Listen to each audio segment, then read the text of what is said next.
Kasi kung graduate ako doon ako na-publish, guys.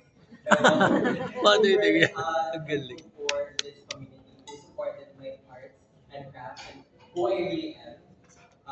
So yun nga, dun sa, I attribute this piece to the trans movement and the gay community as well.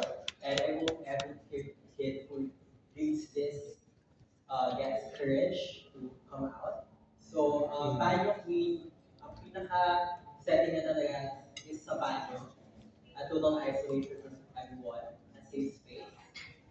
Pero, naging yung tension niya behind ito is, I feel like yung pinaka-tension niya is about love and fear. Pinaka-una love, kasi yung sa pinaka-safe space na to, you get to be real. You get to be who you are. You get to accept yourself. You gotta show the mirror who you are, and ultimately love starts within yourself. So I'm really thankful for that safe space that I created for myself. And I'm very happy now that the reality when I created this poem is very different from where I am right now as a trans woman. But super thankful for Malate who allowed me, accepted me when I was still socially transitioning. It's hard to come out as gay.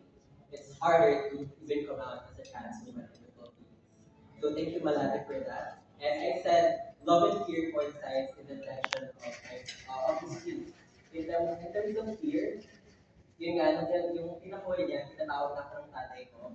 Minsan, yung nga, we have to face yung pagiging diktador, not just my dad, but the society.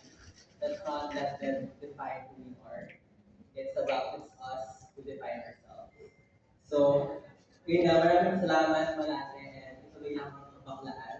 So, ako ito ba yung sabihin natin and thank you so much for this. Ang hirap.